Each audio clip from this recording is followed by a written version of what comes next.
Mountaineer David Breashears has been on Everest 14 times. He's reached the summit 5 times, and he was on the mountain last weekend when those 4 climbers died.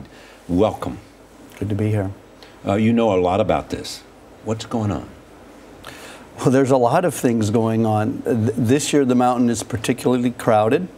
The weather window was very constrained, and you have this very interesting mix of people who have a high degree of ambition and desire to reach the summit of Everest, and sometimes not the commensurate amount of experience to get themselves up and down safely. So what should be done about that? Well, we talk about it all the time, and we spoke about it a lot at base camp. There is this idea, especially when it comes to mountaineering, of free will. No one's forcing those people up the mountain. No one's saying you have to put down $60,000, $70,000, $80,000 to come here and lead yourself into harm's way. So it's a very complicated question on how you're going to regulate an activity which at its essence is the expression of free will.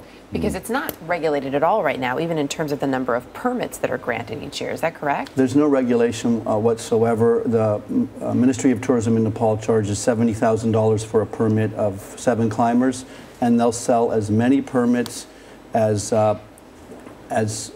they need to. Do you think that more people are attempting this too because it seems more doable, because we can talk about it and see it? It absolutely seems more doable. I was the 135th person to climb Everest in 1983.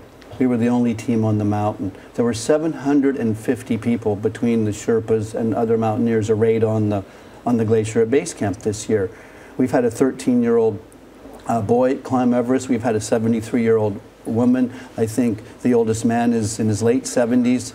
We've had just an incredibly wide variety of people climb the mountain, over 5,000 people now. And what that says to someone sitting in their living room is this: if they can do it, I can do it. How many times do you want to do it? Do I want to do it? Well, at the moment, 5 has been enough. Really, I was quite shocked and I don't want to say intimidated, but overwhelmed by the numbers of climbers on the mountain this year. And when you see this photo of 300 people leaving Camp 3 for the high camp at 26,000 feet, literally climbing cheek to jowl, that is an inherently dangerous situation. There are just too many people packed too closely together. And also you're climbing with people you have no idea of their skill level. Mm-hmm. Are you with a talented mountaineer, or are you with a novice learning the ropes as they go? So more people are killed coming down than going up? This year, that seems to be the case, and I think that would be representative of many of the deaths. It's a very simple reason for that. People treat the finish line, the top as the finish line, and they expend all of their energy, every bit of drive and determination getting to the top.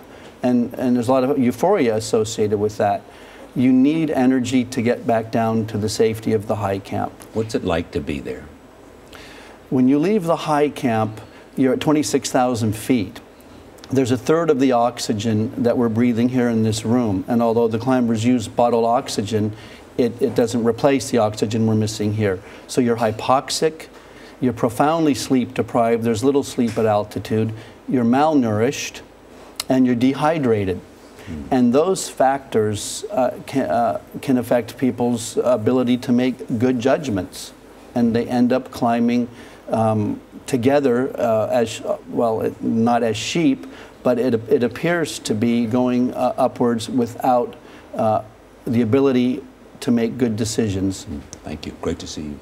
It's good to be here again.